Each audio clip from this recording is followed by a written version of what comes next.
Constituyente. Asamblea Nacional Constituyente también la podríamos equiparar, de acuerdo a la historia, de acuerdo a nuestros antecedentes en lo que es la elaboración de una Constitución, el Congreso Constituyente. Pero nuestra Asamblea Constituyente, ¿verdad?, igual que la de 1999, tiene una diferencia, tiene una cabal distinción, que es una Asamblea Constituyente integrada por el poder originario. ¿Quién es el poder originario? El pueblo en general. ¿Por qué el pueblo? Porque el pueblo es, ¿verdad?, el depositario de la soberanía. Y así nos lo dice nuestra Carta Magna, en el artículo 5 de nuestra Constitución, en la cual establece, ¿verdad?, que la soberanía reside en el pueblo. Si la soberanía reside en el pueblo tiene la facultad de ¿qué? De ejercerla. Y la puede ejercer directamente, pero también la forma que lo diga la Constitución y las leyes, pero también lo ejerce indirectamente. ¿A través de qué? A través del ejercicio del sufragio. Cuando el pueblo, la Constitución de 1999 establece que la soberanía reside en el pueblo y es intransferible, esa es la base fundamental para que nuestra Asamblea Constituyente lo determine bien, el poder constituyente. Y el poder constituyente es el poder originario, el poder que somos nosotros como pueblo. Eso nos lo dio la Asamblea Constituyente de 1999. ¿Por qué? Porque la Constitución del 61 por ninguna parte hablaba, ¿verdad?, de una Asamblea Constituyente, y menos aún que le ejerciera el poder originario. Nuestra Constitución de 1999 nos da una norma fundamental que no se nos puede olvidar, que es el artículo 5. El artículo 5, ¿verdad?, nos da esa fundamentación, esa base legal, esa base originaria de decirnos que nosotros somos, ¿verdad?, los depositarios de la soberanía y por ende lo que podemos ejercer el poder originario, el poder constituyente. ¿Qué sería o qué consideramos nosotros que puede ser el poder constituyente? ¿Qué creen ustedes? ¿Cómo podríamos definir nosotros el poder constituyente, el poder originario? Lo podemos definir como la capacidad que tiene el pueblo de poder decir, este es el camino, este es el rumbo que nosotros vamos a tener. Nosotros mismos, a través del ejercicio de ese poder originario, de ese poder constituyente, somos los que vamos a determinar el destino, ¿verdad?, de nuestro Estado, el destino que va a conducir el ordenamiento, bien sea jurídico, bien sea político, en definitiva, el ordenamiento social. Por eso es que Hernán Escalada decía, es la capacidad, la energía, la facultad, la potestad política sobre todo. Política sobre todo. ¿Por qué política sobre todo? Porque la política es todo. Y la política es la que va a determinar, ¿verdad?, el ordenamiento jurídico que debemos seguir. Cuando nosotros hacemos una norma, bien sea de rango constitucional, o bien sea cualquier tipo de norma en cualquier rango de los poderes que nosotros tenemos, cuando nosotros hacemos una norma, lo hacemos en base a una necesidad, a la necesidad que tenemos de poder normar aquella situación social, aquella situación política. Es por eso que lo político va a determinar la necesidad legislativa que tengamos. En este momento necesitamos, ¿verdad?, por todas las consecuencias que nosotros hemos visto, por todos los escenarios de violencia, de terror, por toda esta guerra, una guerra que la llaman suave, no convencional sí será, pero suave no por ninguna parte le veo nada de suavidad a la guerra. Tenemos 18 años de una guerra continuada. Esta guerra continuada, en este momento, ha llegado al extremo. ¿Cuál es el extremo? El extremo del terror y de la violencia. Prácticamente la última fase para solicitar la invasión del Estado venezolano. Es por ello que nosotros necesitamos de alguna manera cubrir algunos vacíos, no eliminar la Constitución del 99, porque anteriormente no habíamos tenido una constitución tan humanista como la de 1999. Y es por ello que ahora con esta convocatoria nosotros lo que vamos a hacer es reforzar, es fortalecer, es proteger y normar algunas cosas que por las consecuencias de los escenarios que tenemos actualmente sabemos que las necesitamos. Por eso es que el presidente Maduro convoca a esta asamblea constituyente, que entonces por eso tenemos que tener claro para qué es ese poder originario que tenemos, qué nos faculta ese poder originario que tenemos, nos faculta que la misma Constitución lo dice, a redactar una nueva Constitución, a transformar el Estado, a crear un nuevo ordenamiento, pero en base a qué? A las necesidades que tenemos, No es que nosotros vamos a venir, ¿verdad? Y de un plumazo, porque vamos a transformar el Estado, porque vamos a hacer una nueva Constitución, vamos a quitar todos los poderes. Ni siquiera lo hicimos en 1999. Nosotros acogimos en aquella oportunidad la distribución a la división de los poderes tradicionales, que era ejecutivo, legislativo y judicial. Mas, sin embargo, basado en el ideario bolivariano que rescató nuestro presidente Chávez, le adherimos dos poderes que los había creado Simón Bolívar. Uno, ¿verdad?, que era el poder moral, que lo presentó en el Congreso de Angostura. Y lo otro, el poder electoral, que lo introdujo como una novedad en la Constitución de Bolivia. En ese momento, nosotros con un plumazo no eliminamos ninguno poder, simplemente se agregó, ¿verdad?, lo que había dejado ya Simón Bolívar en la época de la independencia.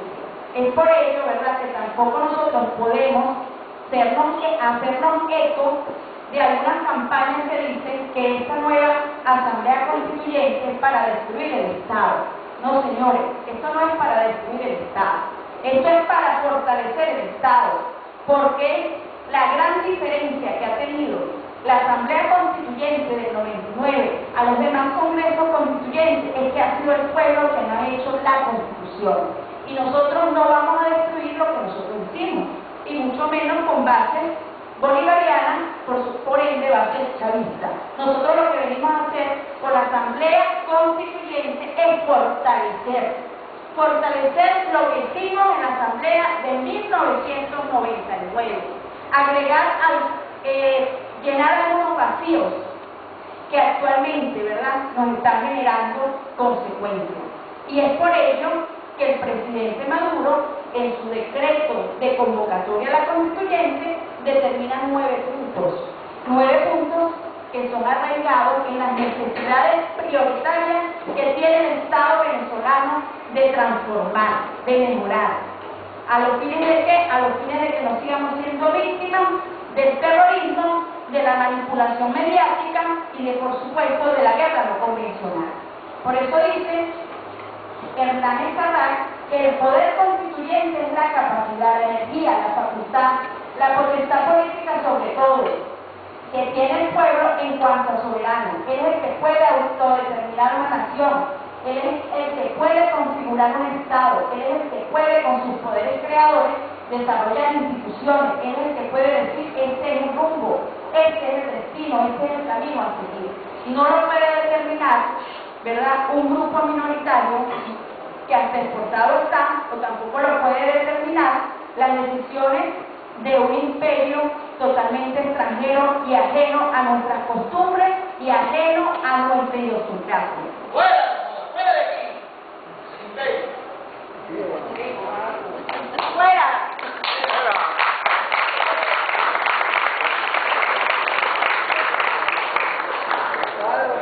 Cuando hablamos de antecedentes, cuando hablamos de Constitución, no nos podemos olvidar, o tenemos que tener presente, es a Simón Bolívar, nuestro padre libertador, el primer constituyente de América Latina. Simón Bolívar, ¿verdad?, participó en nuestra Constitución de 1811. Era muy joven y esa fue nuestra primera Constitución. Y como todos deben saber, ¿quién redactó esa Constitución? Cristóbal Mendoza. Cristóbal Mendoza, y esa constitución duró un año lamentablemente. A raíz de que se creó esa constitución que crea, porque, ¿verdad? Creo, si mal no recuerdo, los historiadores que estén presentes acá, el rey del momento estaba secuestrado, no estaba presidiendo el imperio español en aquel momento, y en virtud de eso, la provincia de Venezuela deciden, ¿verdad?, separarse, y en una gestión independentista crean esta primera constitución, pero lamentablemente duró un año, y por la capitulación de San Mateo, último acto político de nuestro gran Francisco de Miranda, quedó sin efecto, y volvimos a pasar a ser parte de esta colonia de los llanistas. Duró nada más un año, hasta 1812, pero fue nuestra primera constitución.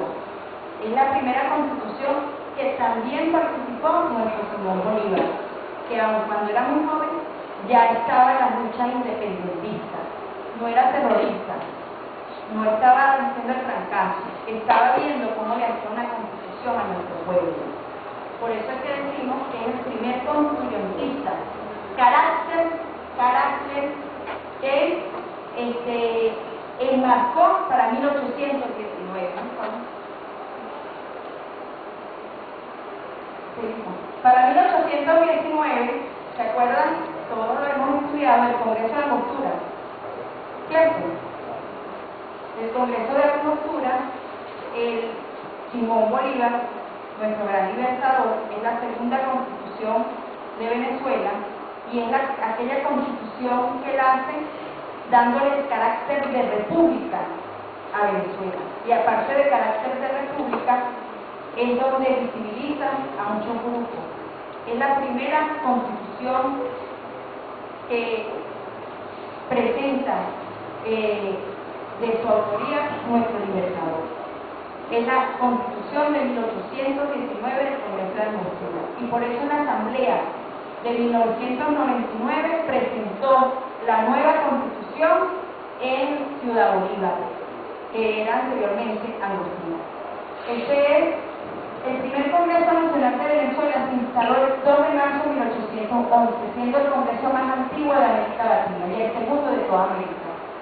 Sustituye en el poder a la Junta Suprema de Caracas. Fue convocado para decidir la mejor clase de gobierno para Venezuela, mientras durara el cautiverio del rey Fernando VII, en manos de Napoleón. Sus 43 diputados, con un voto en contra, optaron por declarar la independencia absoluta de la corona de España el día 5 de julio de 1811, y tomando el nombre de Confederación Americana de Venezuela. Este Congreso se mantuvo en sesión hasta el 6 de abril de 1812, fecha en la que se disolvió debido a la caída de la Primera República de Venezuela. Siguiente, por favor. El Congreso designó a Francisco Rodríguez del Toro como comandante militar de Venezuela el 21 de diciembre de 1811. Se aprobó la Constitución Federal, la primera de América Latina. El 15 de febrero de 1812 el Congreso suspendió su sesión. El Congreso de Angostura se inauguró el 15 de febrero de 1819 por el libertador Simón Bolívar, bajo la inspiración del ideario del general Francisco de Miranda en Angostura, Ciudad Bolívar. Representó el segundo Congreso Constituyente de la República de Venezuela. Fue convocado en el contexto de la guerra de independencia de Venezuela y la independencia de la Nueva Granada. La historia de esa fastidia, pero nosotros tenemos que basarnos en nuestra historia, porque nuestra Constitución no se llama bolivariana porque a Chávez se le ocurrió decirle bolivariana. Nuestra Constitución es bolivariana porque está creada en el ideario de Bolívar, rescatado por nuestro presidente Chávez. Y es por ello que nosotros debemos, ¿verdad?, saber nuestra historia. A veces hablamos de Asamblea Constituyente y de Congreso Constituyente, pero Asamblea Constituyente se están dando cuenta que también en aquel entonces podían hablar de la Asamblea Constituyente o del Congreso Constituyente. Mas, sin embargo, no era el pueblo que nació la Constitución. Era un grupo. En aquel momento, imagínense ustedes, en la época de la colonia, ¿podía un negro ir a hacer Constitución? No. podría un indio ir a hacer constitución, una aborigen. Las mujeres menos.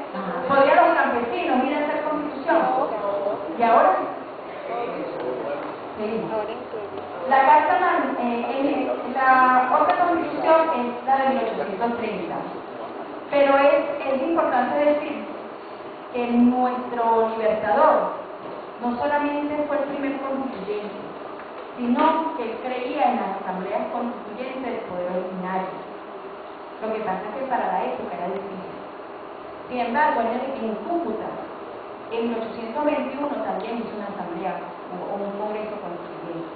Posteriormente quiso hacer otro, pero no pudo porque ya falleció.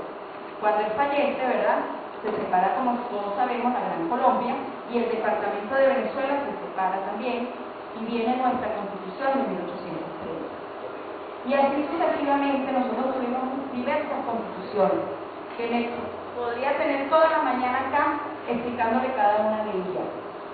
En cada constitución, en la época de la colonia, pues tuvimos una muy importante que fue la de 1864, ¿verdad?, que hablaba de un Estado federal, que hasta nuestros actuales momentos tenemos un Estado federal. Podríamos hablar también de en el siglo XX, de las constituciones efectuadas, ¿verdad?, por las dictaduras. Entre esas estuvo Gómez y estuvo Pérez Jiménez. Pero tenemos una constitución antes de Pérez Jiménez que también se hizo por una asamblea constituyente. Ahí intervino lo que se llama la partidocracia, que fue en 1946. Muchos constituyentistas la llaman de nuevo, porque estuvo presidida por Andrés Eloy Blanco. Andrés Eloy Blanco, ¿verdad?, en aquel momento, dicen que es de nuevo porque en aquel momento le preguntaron que por qué asamblea constituyente. Y él respondió, no fueron exactamente las palabras, pero es lo que se me quedó de la interpretación. Él respondió que sí tenía que haber una asamblea constituyente, porque si no podía haber un mundo de izquierda, un país un estado de izquierda, dividido por izquierda. Bienvenido, procurador. Le adelanté porque usted no todos saben que usted venía. Seguimos. Bueno, tuvimos diversas constituciones.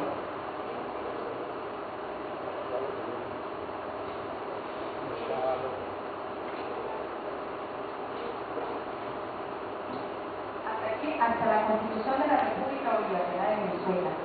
La República, la última constitución que se hizo en la primera asamblea constituyente que participó el poder originario establecido por el poder del pueblo, fue la de 1999. Pero en aquella oportunidad, nuestra constitución tenía muchos vacíos. ¿Vacíos en qué? En relación a una asamblea constituyente. Y es por ello, ¿verdad?, que nuestro presidente, a través de un decreto, solicita, o a través de un acto administrativo, solicita que la Corte Suprema de Justicia se pronunciara sobre la viabilidad o no, inclusive la forma de las preguntas. Y conjuntamente con el Consejo Supremo Electoral de la época, ¿verdad?, brillante del mismo, pudieron determinar los parámetros para esa asamblea constituyente.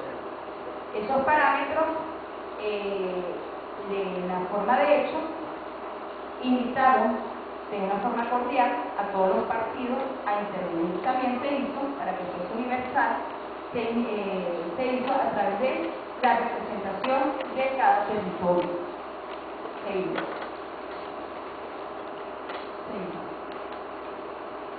Esta es la llamada Cuarta República. La República de Venezuela, más llamada Cuarta República, es la denominación que recibe popularmente este país desde el fin de la dictadura del general Marcos Pérez Jiménez en 1958 y la firma del Pacto de Punto Fijo o Pacto de la Partidocracia con el Imperio hasta la aparición de la Asamblea Nacional Constituyente que redactó una nueva constitución, haciendo así la llamada República Bolivariana de Venezuela, que es la que tenemos actualmente. Seguimos.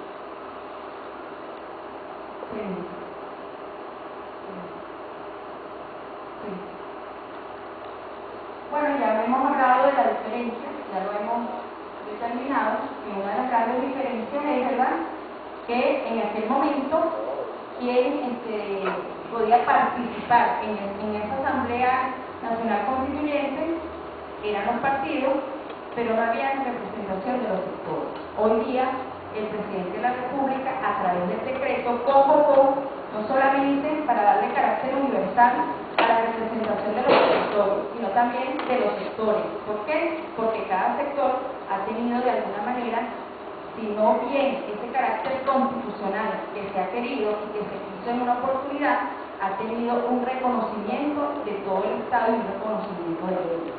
Estos grupos y estos consejos organizados, como las comunidades organizadas, como los consejos comunales, actualmente los CLAS, de alguna manera han presentado un impacto a lo que se llama la tradición, un impacto a la oligarquía, inclusive con los CLAS, porque lo que el Estado percibe por los CLAS no va a la oligarquía, vuelve al Estado.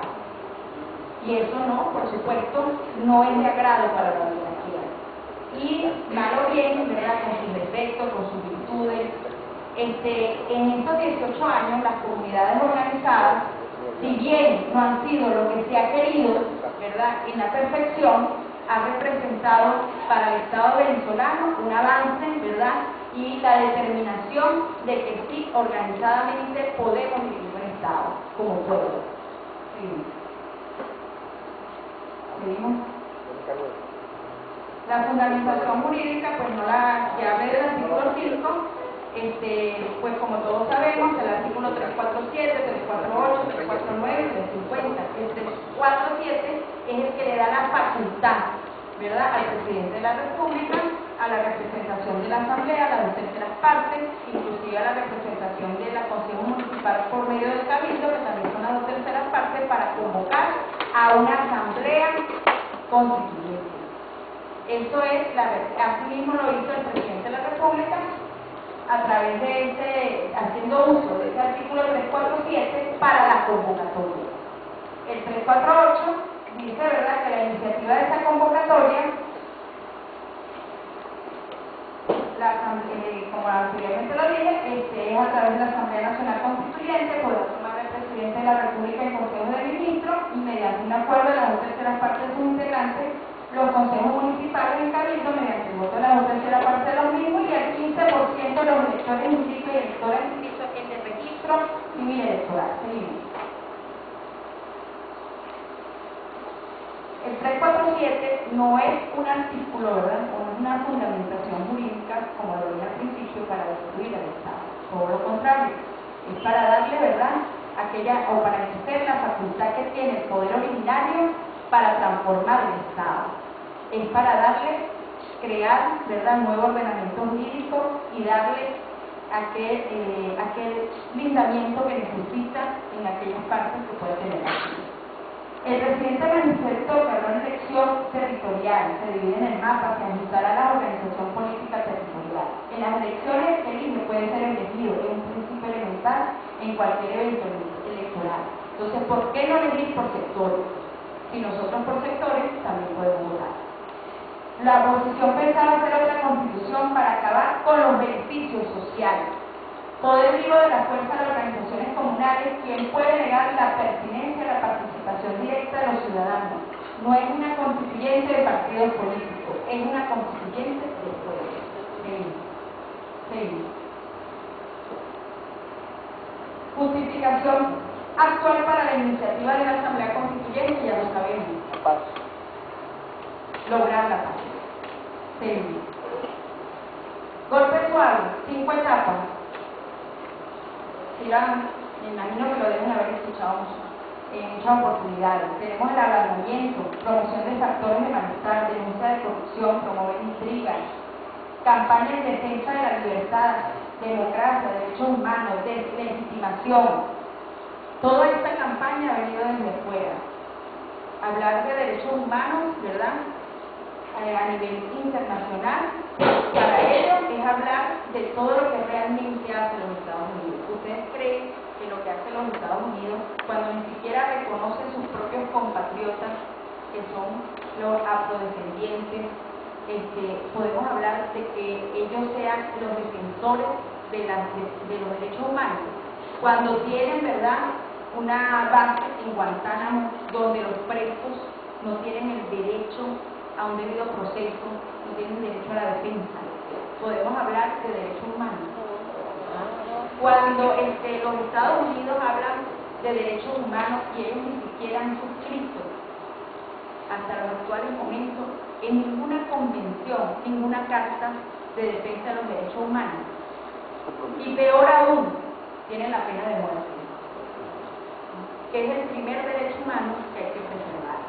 Entonces, como dirían los jóvenes, el descaro está, que son cara de tabla. La deslegitimación, pues sí, hay una deslegitimación. La deslegitimación no fue hasta no hace mucho, cuando decían que teníamos una crisis humanitaria. Nosotros no tenemos una crisis humanitaria, si es verdad, tenemos una crisis financiera, pero ¿producto de qué? Sabotada. Tenemos un bloqueo financiero. El Citibank, de una forma unilateral, resolvió el contrato con Venezuela. Nosotros tenemos un bloqueo financiero especial. A nosotros la comunidad en la región latinoamericana, con los cuales nosotros teníamos un convenio de alimentación, que era Brasil, que era Argentina, que era Paraguay, ya ustedes saben lo que ha pasado. El Estado venezolano ha tenido que ir a buscar alimentos, ¿verdad?, a regiones de mayor distancia. Y es por ello que a nosotros nos llegan los alimentos sanitarios. Y es por ello, ¿verdad?, esa es una de las más, yo pienso que es una de las partes indiscutibles que tiene el presidente Maduro para poder convocar una asamblea constituyente, que no es otra, ¿verdad?, de garantizarnos a nosotros la salud, la alimentación. Mas, sin embargo, con el ataque bestial que nos tienen por esta guerra no convencional, es que el Estado no ha podido dar la respuesta contundente a que nosotros tenemos derecho. Pero cuando nosotros la oposición nos dice que es culpa del Estado, nosotros tenemos que tener claro, como chavistas, como poder constituyente, como bolivarianos, como defensores de esta patria, tenemos que tener claro, absolutamente claro, que hay miles de justificaciones para poder decir necesitamos la transformación en este momento del Estado, pero no para destruirlo, sino para rescatar aquellos que nos han obligado, ¿verdad?, a soportar la destrucción de los mismos. Por eso que nosotros tenemos que seguir de pie, presentes en esta Asamblea Constituyente. Fractura institucional que obliga a la renuncia del presidente. Como todos sabemos, cuando ellos llegaron a la Asamblea Constituyente en el 2015, fueron electos y en enero del 2016, el 5 de enero, asumieron la Asamblea Constituyente. Lo primero que hicieron no fue irse a los establecimientos de alimentos, ¿verdad?, con el dominio que ellos tienen, porque cada curul era una respuesta, cada curul de ahí de la Asamblea era una respuesta a un poder económico oligárquico, de algún sector de Venezuela. ¿Verdad? Ellos podían, ellos tenían el poder económico, porque si ellos, ¿verdad?, tienen el poder económico y el enlace directo con la Protercarne, que es la que dirigía aquí alimentación, y todo, aparte de la alimentación, todo lo que es productos de aseo, eso era el dominio total, el monopolio total y absoluto, y lo sigue teniendo, y lo sigue haciendo desde el exterior. Si lo tenían, ellos no podían ir a cada supermercado a decir, aquí vamos a llenar todos los anaqueles y irse a las elecciones. No, lo primero que pidieron fue la renuncia a Maduro. ¿Cierto, Paco? No habían llegado donde están haciendo la renuncia, y está todo lo procesual. Mantener presión en la calle. Eso lo hicieron también en el 2013, lo hicieron en el 2014 y lo están volviendo a hacer. Promoción de aislamiento internacional. ¿Cuál es el ejemplo más palpable que tenemos ahorita? Desarrollo de guerra civil para lograr intervención de fuerzas aliadas. Todo eso es lo que hacen los 5 pasos de los. Cualquier parecido con la realidad ¿sería una casualidad? No. Eso es, ¿verdad?, lo que imponen los imperios, las transnacionales. Y por supuesto los Estados Unidos, que es el país, ¿verdad?, que se siente con derecho a la dominación de todos los destinos de todos los pueblos, especialmente aquellos que tienen los recursos que ellos necesitan para tener el poder energético dentro de 50 años. Ellos ya no tienen el poder energético. Y aquí el que va a dominar el mundo es el que tiene poder energético. Y ellos saben que Venezuela no tiene poder. Seguimos. Esto es lo que está pasando actualmente. Los pacíficos son terroristas. Seguimos. Todo eso es la justificación. Seguimos. Ante un escenario de destrucción, de terrorismo generado por un golpe continuado, ocasionado por el imperio fascista, con ayuda de la oposición, la calle y la derecha de la región, al gobierno no le queda otra que dar un paso hacia la paz. Reorganizar el Estado con la adhesión de programas y conquistas sociales logrados en Venezuela en revolución. Decretar el inicio de la constituyente. Celebrar 500 constituyentes que irán de acuerdo a sus electores, gremiales, que serán bajo un proceso mediante voto, por lo que es altamente democrático y electoral. La Comisión Presidencial determinará cuándo se realizará la consulta en todo el territorio nacional y determinará el lapso de cuándo se debe realizar. ¿Seguimos? Y el decreto, con esto voy a terminar, el decreto debemos todos leerlo, porque no es solamente un decreto para convocar a la Asamblea Constituyente. Este decreto trae 9 puntos, que es lo que nosotros necesitamos. El primordial es la paz, la ampliación de un sistema judicial que nos garantice, ¿verdad?, la justicia, no la impunidad. Que las misiones tengan, ¿verdad?, carácter constitucional. Que nuestras organizaciones comunales tengan carácter constitucional. Que seamos todos visibles. Y que sirva primordialmente, ¿verdad?, para tener un ordenamiento jurídico que garantice no solamente que no tengamos impunidad, sino que garantice la efectividad y la eficiencia de las instituciones en los estados, que no solamente sean instituciones para nosotros llegar y pagarle a un empleado que esté impune, sino que el empleado tenga sentido de pertenencia, no solamente con la institución, sino con el Estado en general. Y para eso somos nosotros. Al pueblo es el que le duele el Estado, y somos nosotros quienes debemos determinar el destino del Estado. La Asamblea Constituyente nuestra tiene una característica peculiar, y es la que debemos nosotros enfatizar en distinguirla de cualquier otra Asamblea Constituyente, es que va a ser netamente por la representación del poder originario que es el pueblo, y no por la partidocracia. Porque de hecho, ¿verdad?, la partidocracia aquí ya terminó. Nosotros por cada sector debemos tener un representante, nosotros por cada territorio debemos tener un representante, pero no un representante para imponer, sino un representante, ¿verdad?, para que nos sepamos reconocer todos. Y en el marco de esos puntos también está eso. ¿Seguimos?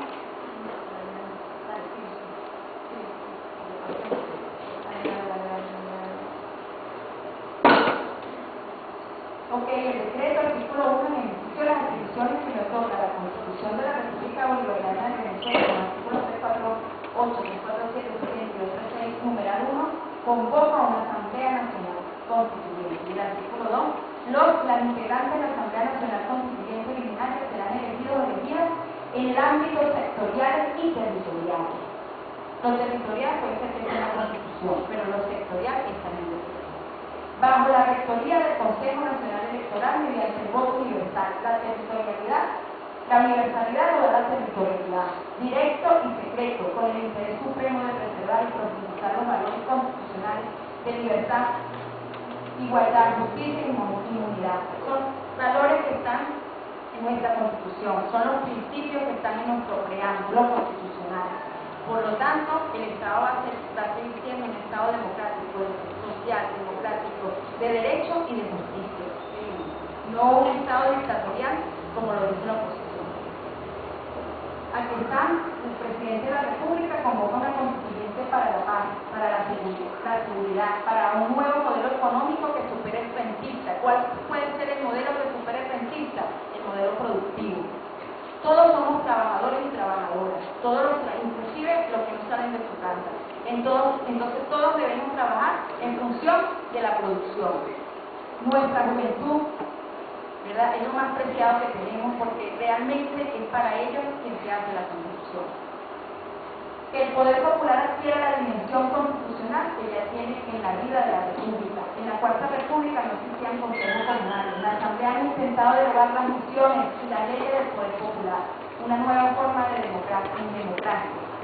El presidente de la República convoca una constituyente no para la desaparición de los partidos de oposición, y como lo querían hacer ellos en 2016, una constituyente para desaparecer los poderes. Seguimos. La Asamblea Nacional Constituyente en Venezuela es ordinaria, por su propia naturaleza es muy universal y secreta. Seguimos. Aquí, mientras la derecha llama a la violencia, yo llamo a la constituyente, y al pueblo a ejercer su poder voto. Nicolás Maduro. Le entrego el poder a usted, al pueblo, para que decidan cuál será el destino de la patria. Seguimos.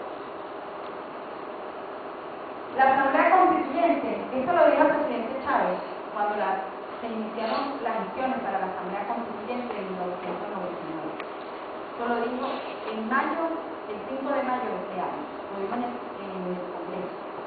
Digo, la Asamblea Constituyente está llamada a ser, como diría Bolívar cuando hablaba de la sociedad patriótica, centro de luces. Cuando hablaba de la sociedad patriótica, centro de luces, centro de moral, centro dinámico de discusión libre y abierta, porque es un proceso de construcción y de creación en lo que se trata. Dedicaré todo mi esfuerzo al servicio del pueblo soberano, y así lo hice, porque murió por él. Y la soberana Asamblea. Hemos estado acelerando discusiones, hemos estado acelerando la toma de decisiones, y para facilitar el trabajo mismo de la Asamblea Constituyente, para que haya en el país el mayor nivel o el clima más alto de seguridad posible, el clima más alto de paz y de tranquilidad. ¿Te parecerá al escenario que tenemos actualmente? Y de armonía posible que facilite el trabajo de la Asamblea Constituyente en su contacto con el país, con las diversas corrientes de pensamiento. Las diversas corrientes de pensamiento están, creen ustedes, que pueden estar en el pueblo propiamente dicho, o en la oligarquía, o en los sectores, en los trabajadores. Ahí es donde está la diversidad de pensamiento. Seguimos. Señores, nosotros tenemos que seguir de pie, y estamos de pie. De verdad que nosotros, como pueblo sevillano y como el pueblo venezolano en general, nos merecemos, ¿verdad? Somos heroicos y nos merecemos un gran aplauso por la sencilla razón de que hemos estado de pie en 18 años por una guerra continuada. No, aquí no hubo otra alternativa que llamar al pueblo originario para que pueda determinar el destino que le corresponde de ahora en adelante. No podemos dejar que un grupo minoritario que hace énfasis en el poder que tiene sobre las redes y en el poder que tiene, ¿verdad?, sobre los medios de comunicación en general, para destruir al país. Nosotros no podemos permitir ser obra simple. Nosotros tenemos que estar de pie y seguir de pie en defensa de la constituyente. Constituyente o nada. Constituyente sí, violencia no.